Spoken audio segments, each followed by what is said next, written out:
So Bhavishya Purana contains descriptions of many, many, many things.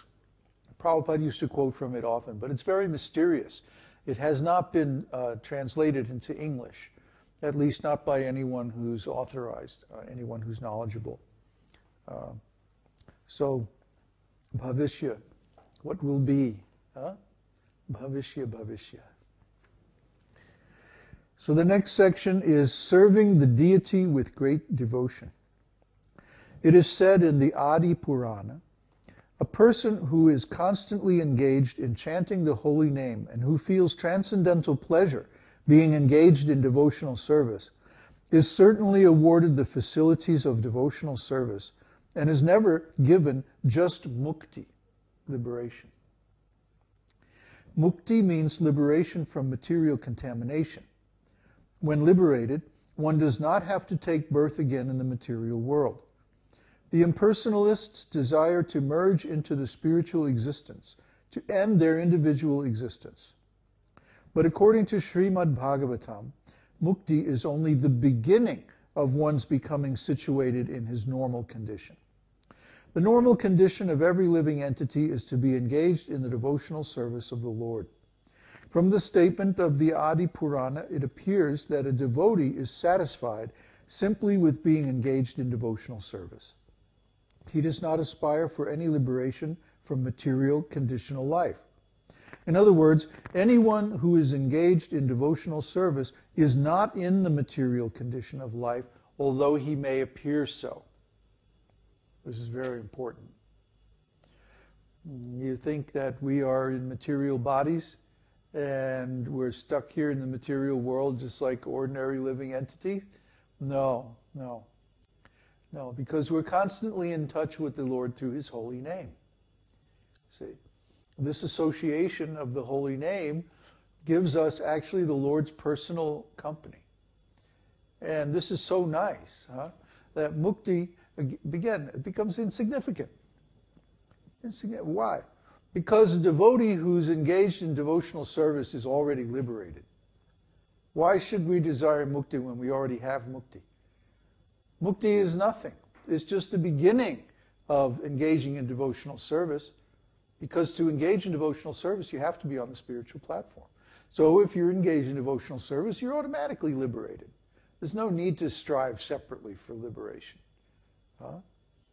That's just for people whose spiritual vision is very limited, who can only understand things in reference to this material existence. So they're thinking, well, the origin of all troubles and sufferings is this material body. So if I can get liberated and get out of this material body somehow or other, then I won't have any more problem. But actually, this kind of thinking is very self-centered, very selfish, very limited. Even if one was liberated from the material body, then what? What are you going to do? We require some engagement. We would be bored if we were just floating around in space somewhere with nothing to do. How long is that going to last? So we find that the impersonalists, even if they get mukti, they again fall down and come back to the material world out of sheer boredom. So it's much better to be situated in the devotional service of the Lord, which is ever increasing, ever expanding happiness and bliss. Why would we desire mukti if we have that? Now here's one of the nicest sections in the whole book here. Recitation of Srimad Bhagavatam among devotees. Srimad Bhagavatam is the desire tree of Vedic wisdom. Veda itself means the aggregate of knowledge. And whatever knowledge is required for human society is perfectly presented in Srimad Bhagavatam. There are different branches of knowledge in the Vedic writings, including sociology, politics, medicine, and military art. All these and other branches of knowledge are perfectly described in the Vedas. So, as far as spiritual knowledge is concerned, that is also perfectly described there. And Srimad Bhagavatam is considered to be the ripened fruit of this desire-fulfilling tree of the Vedas. A tree is honored by the production of its fruit. For example, a mango tree is considered very valuable because it produces the king of all fruits, the mango. When the mango fruit becomes ripened, it is the greatest gift of that tree. And Srimad Bhagavatam is similarly held to be the ripened fruit of the Vedic tree. And as ripened fruit becomes more relishable when first touched by the beak of a parrot, or shuka, Srimad Bhagavatam has become more relishable by being delivered through the transcendental mouth of Shukadev Goswami. The Srimad Bhagavatam should be received in disciplic succession without any breakage. Let's stop there and go back. I've said this many times, that Srimad Bhagavatam is so deep and so profound that it's full of all knowledge. All knowledge is there. In every word of Srimad Bhagavatam, there's a great science. Just like in Vishnu Sahasranam, it's on the same level. But the difference is Srimad Bhagavatam is 18,000 shlokas. And Vishnu Sahasranam is only, 130, 140 shlokas or something like that. So 18,000 shlokas. And in every word of this Srimad Bhagavatam, there's a great science. People don't believe this, but I spent almost 10 years of my life researching these two words, Svara Sapta. Svara Sapta means 7 notes, 7 swaras that are used in chanting of Vedic mantras. And these two words are so profound that you could spend your whole lifetime just researching their implications. I'm not exaggerating. You could probably spend several lifetimes just working out all the deep meanings of these words. So we should not think that this Srimad Bhagavatam is an ordinary book or even an ordinary religious scripture. Srimad Bhagavatam is incredibly profound. And if you study it, not just read it like a novel or like any ordinary kind of book, but really study it. Really try to go deep into its meaning. You'll be amazed. You won't be able to get through the first chapter. You'll be like, I mean, just the first shloka of Srimad Bhagavatam. Om Namo Bhagavate Vasudevaya Janmadyasya Yaton Vayari Taritas Chateshva Vigyasvarat Dhamna Svena Sada Nirastakuhakam Satyam Param Dhimahi. I mean, if you're looking into the meaning of this one shloka, you could spend a year.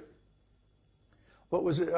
Bhaktisiddhanta Saraswati Thakur one time, for one solid month, spoke on the first shloka of Srimad Bhagavatam. For one solid month, day and night. Morning and evening classes. Each class was maybe 1 hour, 2 hours long. For one solid month, every day, morning and evening, he spoke on the first shloka of the 18,000 shlokas. I can understand how you could do that. Because the whole Vedanta, the whole meaning of Vedanta is there in just the first shloka. Then it goes on from there. So try to understand, how great is this book? My God. Srimad Bhagavatam should be received in disciplic succession without any breakage.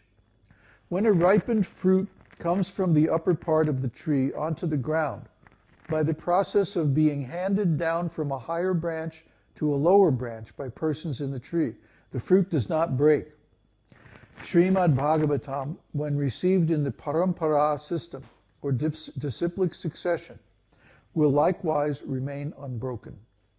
It is stated in Bhagavad-gītā that the disciplic succession, or parampara, is the way of receiving transcendental knowledge. Such knowledge must come down through the disciplic succession, through authorized persons who know the real purpose of the Shastra. We were talking about this the other day, that in the preface to Srila Prabhupada's original Srimad Bhagavatam, there's a paragraph that goes something like, there is a pinprick in the human society and nobody knows what the cause of this disturbance is. But the cure is in Srimad Bhagavatam, because Srimad Bhagavatam provides ontological education that is absolutely necessary for the peace of human society. Words to that effect. And then in the American edition, published in, first published in about 1971, 1972, the word ontological education were left out. You see? So this is breaking the parampara. When you change the Guru's words, you break the parampara.